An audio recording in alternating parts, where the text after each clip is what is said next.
Իդեան համակարգից մինչև ապրիլի 7-ը ձեռք բերեք պաստառների նշված տեսականին սկսած ընդամենը 490 դրամից։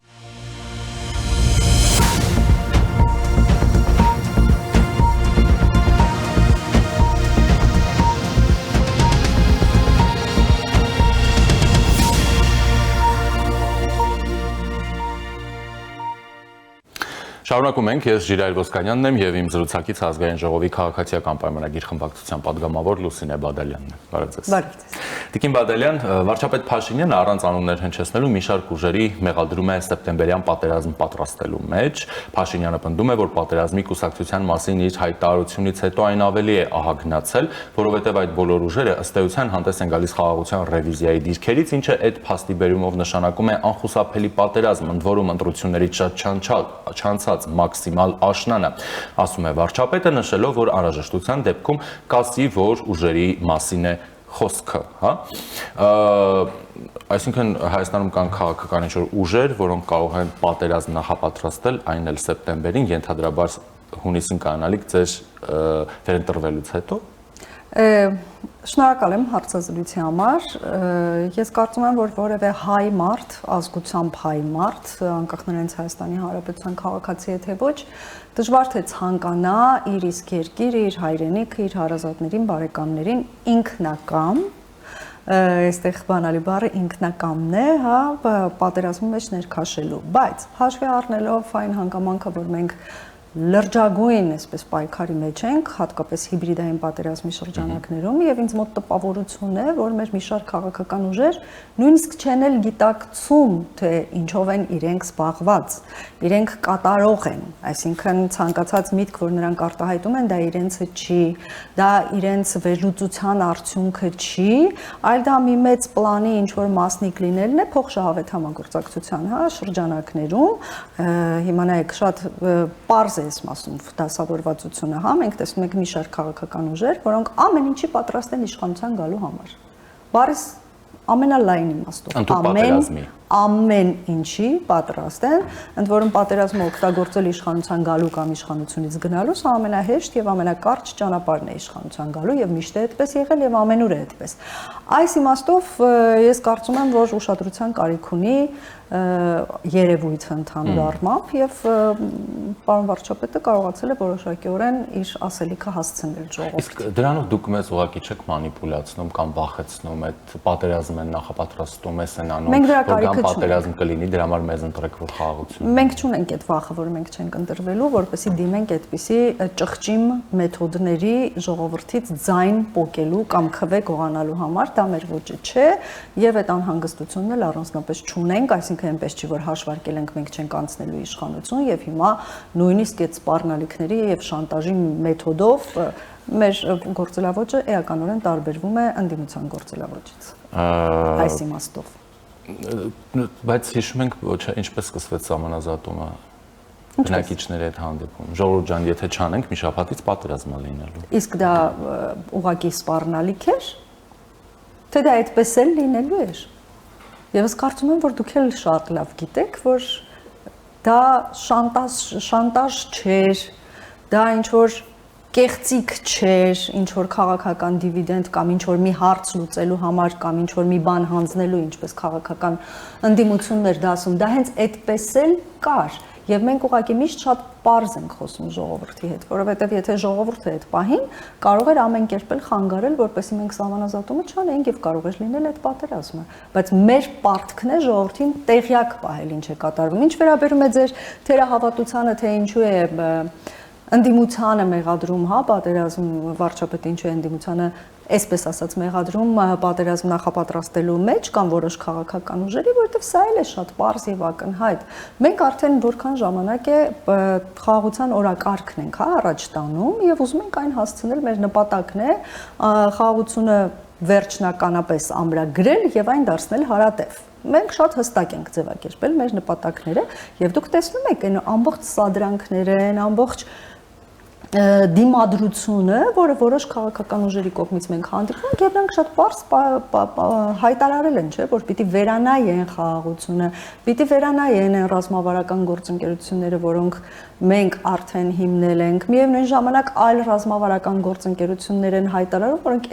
ավելի կարճ ճանապարհ է ավելի մեծ եւ ավելի թեժ պատերազմի մեջ ներգրավվելու։ Հա, այսինքն, եթե հունիսին հաղթեն, օրինակ ձեզ շատ ռադիկալ տրամադրված եւ խաղաղության օրակարգին, այսպես ասենք, ռադիկալ տրամադրված ուժերը, ապա նրանք պատերազմ են բերելու սեպտեմբեր, պատրաստում են պատերազմ սեպտեմբերին։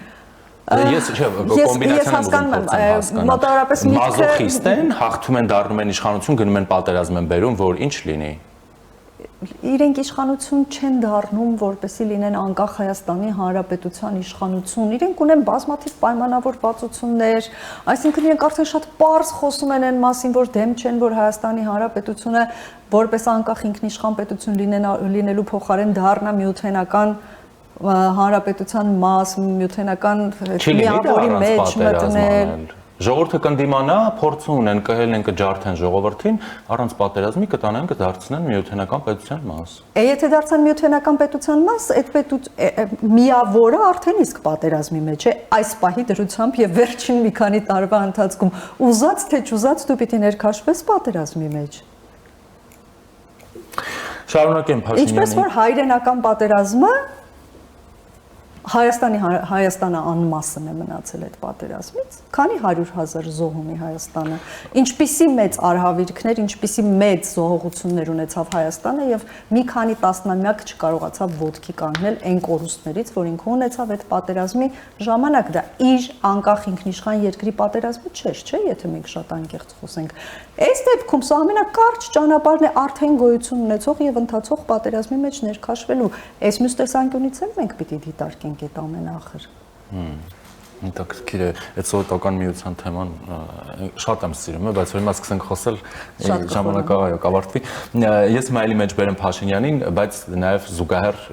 մի շարք այլ դիտարկումներ։ Փաշինյանը նշում է, Արցախը միշտ եղել է Ադրբեջանի կազմում եւ Հայաստանի Հանրապետությունը միշտ ճանաչել է Ադրբեջանի կազմում, ուղղակի դա թաքցվել է, ըստ իրեն Հայաստանի անկախ պետություն լինելը թույլ չտալու համար։ Եվ այդ գործընթացը ղեկավարել են Լևոն Տեր-Պետրոսյանը, Ռոբերտ Քոչարյանը, Սերժ Սարգսյանը, հիմա էլ նրանց հարակից ռուսաստանա-բելարուսական օլիգարխներին են բերել, հասկանալով, որ իրենց քարտերը մարված են։ Ես համոզված եմ, որ երկու օլիգարխներն էլ թույլիկ են եւ վերլուծական մտքով եւ բառապաշարով, կասկածում եմ, եթե որևէ մեկը դա ապացուցված չի համարում, դա շատ հեշտ է ապացուցել, իրենք ուժեղ են իրենց աշխատած փողերով, իրենք իրենց փողերն աշխատել են իրենց կոռուպցիոն պապաների փողերով, թույլ են որպես բիզնեսմեն, իրենք թույլիկ են ուղակի, մի խոսքով,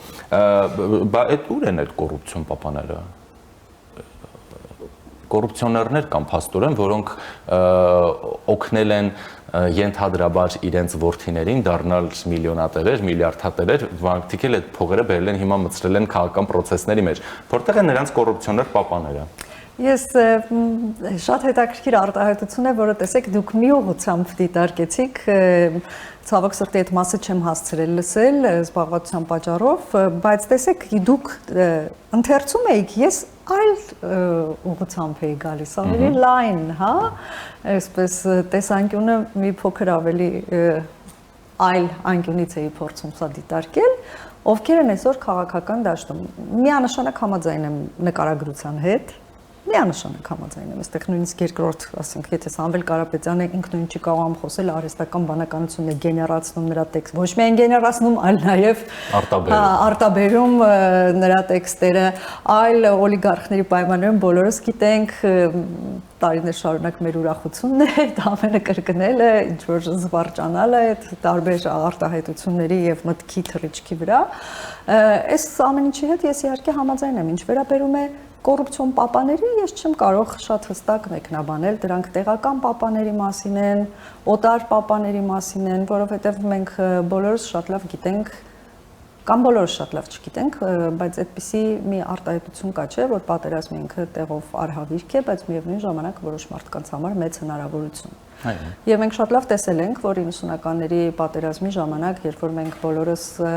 գոյության պայքար էինք մղում պատերազմի դաշտից բավականին հեռու, որոշ մարդիկ շատ հարստացան։ Մենք տեսել ենք հետո տարիների ընթացքում, որ քաղաքականություն վարելու ընթացքում, հա, մեր քաղաքական այրերը, խոշոր պաշտոնյաները, խոշոր քաղաքական ֆիգուրները, որոնք մեզ նման մարդիկ էին, շատ կարճ ժամանակում, այսպես շատ հակառակ ուղղություններով էինք զարգանում։ Ժողովուրդը աստիճանաբար էլ ավելի մեծ խնդիրներ էր ունենում, սկսած ֆինանսական, հոգեբանական, մարդու իրավունքների եւ այլն, իրենց մոտ այդպես պրոգրեսիայով, հարստացումը, գումարների կուտակումը, այդ ամենը իհարկե կոռուպցիայի պատճառով է, չէ՞, բայց մենք միևնույն ժամանակ գիտենք, որ այն նախագահները, որոնք արագ իրենց իշխանության ընթացքում հարստացել են ամենաշատը, այդ ընթացքում Հայաստանը իր քրիտիկական ենթակառուցվածքները հանձնել է մեկ այլ պետության, որ դուք հետ չեք բերել։ Գույք պարտքի դիմաց, այսպես վերնագրի ներքո։ Եվ այդ գույք պարտքի դիմաց վերնագրի ներքո այսօր մենք վերցրեցինք իշխանությունը, ստանձնեցինք մի Հայաստանում, որտեղ որևէ բան քեզ չի պատկանում։ Հետ բերել եք այդ գույքը։ Մենք փորձում ենք, տեսեք։ Գույքի ուրեմն այդ գործարքի մի մասն եք, եթե հետ չեք բերել։ Ես լրիվ համաձայն եմ ձեզ հետ, որ շատ դանդաղում եմ, բայց տեսեք, երբ որ մենք փորձեցինք հեծի շուրջ, հա, այս ամբողջ աղմուկը, որ առաջացավ, երբ որ մենք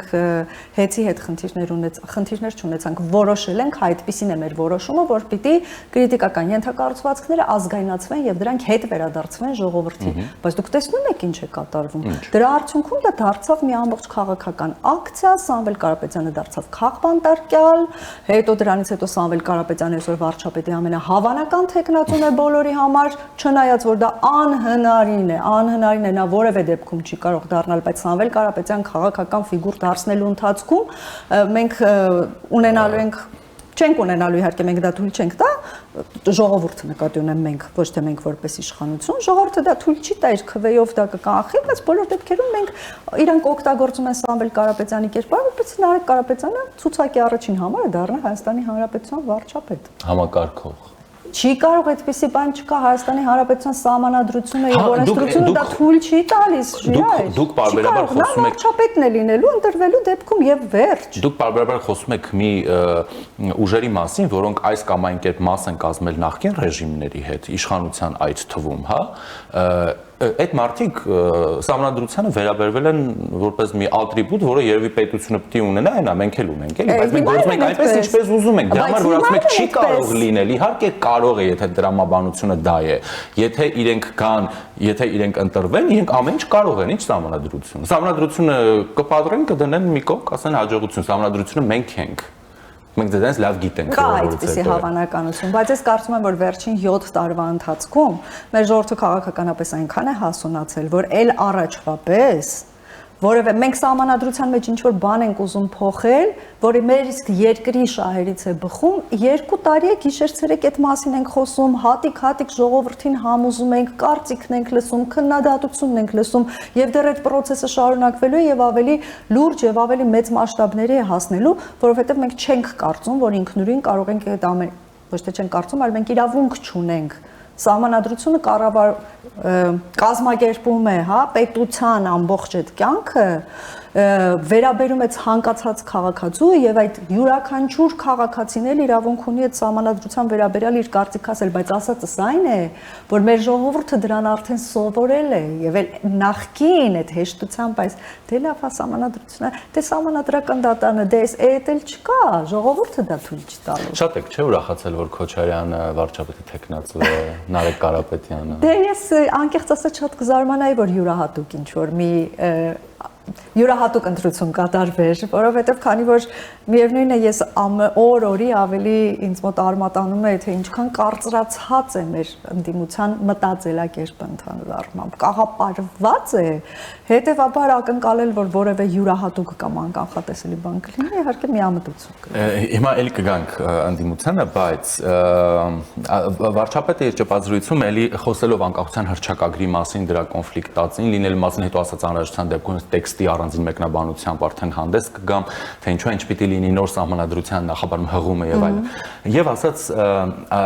սա մի անգամ չէ որ վարչապետը ասում է, աշխարհը մեզ համար շարունակում է լինել անծանոթ վայր, հա։ Շատ հետաքրքիր է, թե աշխարհը շարունակում է մեզ համար լինել անծանոթ վայր։ Ինչպես եք դուք այդ անծանոթության մեջ պնդում ինչ որ հաստատուն բաներ։ Խաղաղությունը հաստատված է, Հայաստանը ինքնիշխան է, չգիտեմ, էսեն է, էնեն է։ Եթե շարունակում է մնալ անծանոթ, ձեր պնդումները ո՞նց են հաստատում, թե մենակ դուք գիտեք այդ ամենը։ Ես գնահատում եմ ձեր այսպես ծուղակով հարցը, այն շատ հետաքրքիր եւ շատ այո դիպուկ շատ լավ հարց էր։ Այն որ աշխարհը շարունակում է մեզ համար մնալ անծանոթ վայր, մեզ համար ընդհանուր առմամբ վերծված ամբողջ ժողովրդի, սա կարելի է նույնիսկ ասել, որ քննարկման ենթակա չի եւ փաստ է։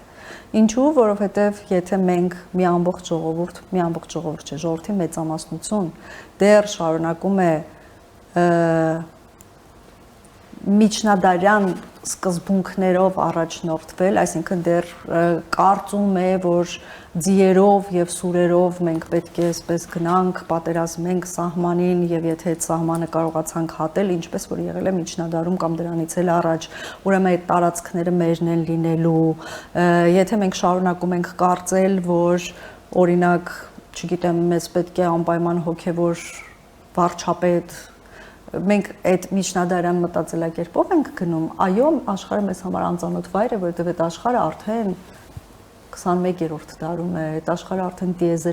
տիեզերքը նվաճելու մասին է մտածում, իսկ մենք դեռ շատ հետ ենք եւ դրա համար դժվարանում ենք ծանոթանալ։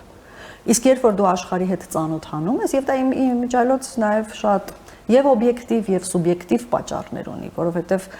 մեր պետությունը ապրել է այնպիսի մի իրավիճակում, որ երիտասարդի համար գրեթե անհասանելի բան է որևէ քաղաքակիրթ երկիր գնալ սովորելու, ուղղակի զբոսնելու, պատմամշակութային գեղեցիկ վայրեր դիտելու, հա,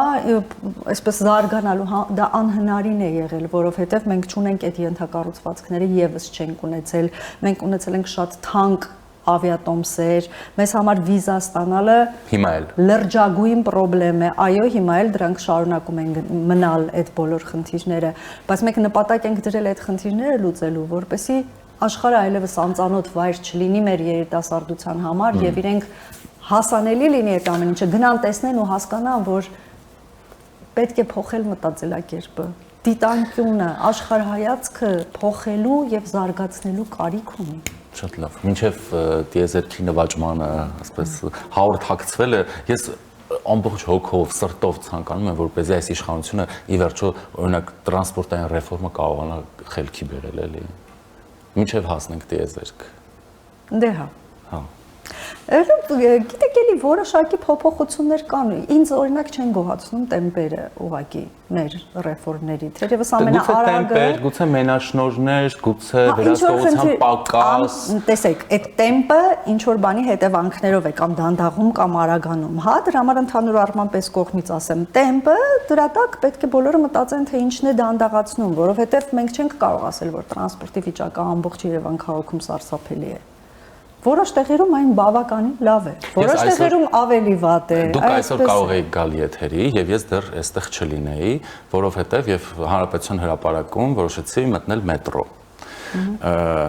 Մենաշնորհային թելսելի հավելվածով, որ Տոմսկ փորձեցի գնեմ, չի աշխատում։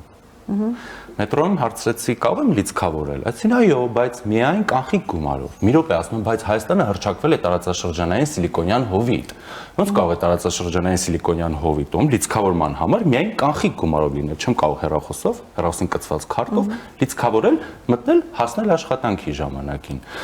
Այդտեղ միայն ես չէի, բազում մարդիկ սկսեցին դժգոհություններ։ Ու դրան պատասխան չկա։ Ինչու՞։ Գիտեմ։ Դե սա ավելի շատ թվայնացման, ոչ թե տրանսպորտի խնդիրն է։ Իրականում անկեղծ խոսենք, որովհետև գնացքը, այո, բայց գնացքը ինքը շարունակում է, ճիշտ է, առաջ 4 րոպեն մեկ էր գնում, հիմա 6 րոպեն մեկ է, բայց ինքը իր ընթացքը չի կասեցնում, որոնտեղ մարդ չէր նստելու, ում է պետք որ այդ գնացքը գալու էր կանգնել, այսինքն սա թվայնացման խնդիր է, իսկ մենք դեռևս ունենք թվայնացման լրջագույն խնդիրներ։ Ավելի դրա օրինակ ամենամեծ դժգոհությունը որ կա, ես չգիտեմ այդ հարցը լուծվել է թե ոչ, բայց դա այն է, որ եթե ես եւ դուք իրար հետ փորձեինք մուտք գործել մետրո եւ դուք որոշեիք իմ փոխարեն վճարել, միևնույն քարտով չէիք կարողանա։ Այո։ Այսինքն 20 րոպե պիտի սպասեինք, որպեսզի դուք կարողանայիք իմ փոխարեն։ Այս սա լրջագույն խնդիր է, որովհետեւ մայրը իր երեխաների հետ է գնում եւ դրա լուծումը ու ճունի այդ, հա, միասնական քարտերից կարիք չի։ Տենց դուրս գալուց մի 2 ժամ առաջ մի քանի հատ տոմս առնել, սկրինշոթ անել ու պահել հեռախոսի մեջ, տենց կյանքն զբաղեցնել։ Այդ ամեն ինչը այո։ Շատ լավ։ Ցեղասպանության Թանգարան ինստիտուտի տնօրենի հեռացման հետ կապված վարչապետի բնորոշումը, որակումը, սադրանք, հա, այդ գիրքը հիմա չծավալվեն, բոլոր գիտեն, ով գիտի ինչի մասն է խոսքը, սադրանք որակեց։ Ձեր քաղաքական հակառակորդները վարչապետի հայտարարությունը Արցախը Հայաստանը եւ վերջ որակեցին սադրանք եւ պատերազմի համար հիմք։ Ինչու է մի դեպքում գիրք նվիրելը այդ թեմատիկայով սադրանք, հղի իր ռիսկերով, որի մասին ծավալուն բոլորդ մեկնաբանում եք, բայց վարչապետի հայտարարությունը Արցախը Հայաստանը եւ վերջ սադրանք չէ։ Իսկ ով է ասել, ով է փորձել մինչև վերջ պնդել, որ այդ արտահայտությունը պետք էր, տեղին էր, որ այն որ պատերազմը անկախ դրանից լինելու էր, մի րոպե, խնդրում եմ իրար հետ չկապել։ Մենք խոսում ենք ընդդիմության մեղադրանքի մասին։ Հիմա ինչու եք համեմատում Թանգարան ինստիտուտի տնօրենին, նրա նշանակությունը քաղաքականության մեջ, արտաքին քաղաքականության մեջ եւ մնացածը Հայաստանի Հանրապետության առաջնորդի Դե հենց դրա համար եմ համոզվում։ որևէ արած քայլի հետ։ Որովհետեւ վարչապետի ասած եւ Թանգարան ինստիտուտի տնօրենի ասածը եւ հետեւաբար եթե Թանգարան ինստիտուտի տնօրենը որոշում է զբաղվել քաղաքականությամբ, ապա նա դա չի կարող անել առանց վարչապետի աջակցության։ Այլապես ցանկացած քայլ կարող է դիտարկվել սադրանք։ Նորմալ չի այս ամենը, ես չեմ հասկանում։ Չէ, բայց վարչապետի ասածը սադրանք չէ։ Մենք դրա մասին չենք խոսում։ Վարչապետը դա ասել է երբ։ Լավ չի էլի, որ չենք խոսում դրա մասին։ Դրա մասին ախր այնքան ենք խոսել, Ժիրայր։ Այնքան տարիներ շարունակ վարչապետը ինքը բազմիցս մեկնաբանել է, բազմիցս, ինչպես չենք խոսել։ 7 տարի է անցել, շարունակում ենք մենք դրա մասին խոսել։ Դուք շարունակում եք դրա մասին խոսել։ Մենք 7 տարի անց Լեխոչյանի մասին ենք խոսում։ Եթե դա ձեզ համար նորմալ է, ինչու՞ է նորմալ չէ։ Ինչպես եղավ որ նրա մասին չենք խոսում Թանգարան ինստիտուտի տնօրենի մասին։ Ես շատ եմ ցավում այդ երևույթի համար, որ տեղի է ունեցել, անկեղծորեն շատ եմ ցավում։ Ինձ հանգիստ չի տալիս, ես անդադ մտածում եմ, որովհետև հարգանքի արժանի, ասենք, գիտնական էր։ Ես չեմ հասկանում ինչն է եղել միսկոմունիկացիան, որ ինչ որ մի բան սխալ է եղել։ Միևնույն ժամանակ չեմ հասկանում Ցեղասպանության Թանգարան ինստիտուտի տնօրենը ավելի տրամաբանված կլիներ, որ ցեղասպանությանը վերաբերող իսկ բազմաթիվ ստեղծագործությունների եւ գրքեր եւ գիտական աշխատություններ կան դրա վերաբերյալ գրված։ Չեմ կարողանում, այդ մասն էլ է ինձ համար անհասկանալի։ Արցախյան հիմնախնդրի թեման ցեղասպանության Թանգարան ինստիտուտի տնօրենի կողմից Ամերիկայի Միացյալ Նահանգների ներկայացուցիչի նվիրելու այդ կապը չեմ կարողանում հասկանալ։ Դե գուցե կապը այն եղել, որ Վենսը նաև այնտեղ հուշակոթողի մոտ է եղել Սումգայիթյան ջարդեր, Բաքվի ջարդեր, Կիրովաբա։ Նո, այդպես ես ինքս էլ եմ մեկնաբանում, բայց նորից եմ կրկնում, մենք խոսում ենք բարձրաստիճան պաշտոնյայի մասին, Ամերիկայի Միացյալ Նահանգների։ Մենք հասկանում ենք, չէ՞, որ այդ այցը քաղաքական էր, որոշակի պայմանավորվածությունների եւ հետագա որոշակի պլանների հետ կապված, եւ այդ ընթացքում ինքնագործունեությունը անթույլատրելի է, անկախ նրանից ինչ է եղել գրքի բովանդակությունը, անկախ դրանից, եւ հետեւաբար ես չեմ կարող վարչապետին մեղադրել, որ նա սադրանք է դա անվանում, բայց միևնույն ժամանակ հասկանում եմ, որ դա կարող է պարզապես ինչ որ մի թյուրիմացության արդյունք լինել նաև եւ հետեւաբար սառաջարկում եմ ավելի հասցեական եւ այդ հարցերը այնպես ուղղել, որպեսզի բոլորը կարողանան իրենց լիազորությունների շրջանակներում ճիշտ բացատրություններ տալ հասարակությանը, որպեսզի մենք հասկանանք իրոք դա սադրանք էր, դա թյուրիմացության արդյունք էր, չիմացության արդյունք էր, ինքնագործունեություն էր, բայց բոլոր դեպքերում դա հետևանք պիտի ունենար։ Դե տեսեք 7-8 տարի իշխանությանը այդպես էլ այդ նյուանսները երևի չսովորեցիք։ Պուտինին չդիմավորեցիք, հայ-ռուսական հարաբերությունները վարի տվեցիք։ Այստեղ Վենսին ճիշտ չկոմունիկացրիք, սադրեցիք պետական քաղաքականությունը Արցախի հարցով։ Դուք կարծում եք, որ մենք հայ-ռուսական հարաբերությունների վատթարացման պատճառը դուք տեսնում եք միայն Պուտինին չդիմավոր, դուք հանդիմությունը չեք մեր կաղապարված սահմանափակ մտածելակերպով եւ այդ հանրության այդ հատվածը, որը հենց այդպես էլ մտածում է։ Այսինքն այն, որ երբ որ մեր սահմանները պետք էր պաշտպանել մեր ռազմավարական գործընկերոջից, այն իրավունքը, որ մենք ունենք, փաստաթղթով ամրագրված օգնություն խնդրեցինք, նրանք չտեսան այդ սահմանը, ասացին, բայց ո՞րն էր ձեր սահմանը, մենք դեռ չգիտենք ո՞րն է ձեր սահմանը, դա հարաբերությունները փչացնելու հիմք չէ։ Այն, որ այսօր գազը լինի, լույսը լինի, չգիտեմ, էլեկտրաէներգիան, ամեն ինչը ինքնուրույն ոչ մի որոշում չես կարող կայացնել, իսկ ինչպիսի որոշում կկայացնեն, այնտեղ դա էլ կախված է ինչպես մենք մեզ կպահենք, որքան այսպես ցածր կխոնարհվենք, որպեսի որոշումների օգուտ դրանք հարաբերություններ փչացնելու պատճառ չէին, բայց չդիմավորեցինք։ Այ։ Շնորհակալ եմ։ Ես էլ շնորհակալ եմ։ Զրուցակիցս ազգային ժողովի քաղաքացիական պայմանագիր խմբակցության պատգամավոր Լուսինե Բադալյանն էր, մնացեք առաջինի հետ, կվերադառնանք րոպեներ անց։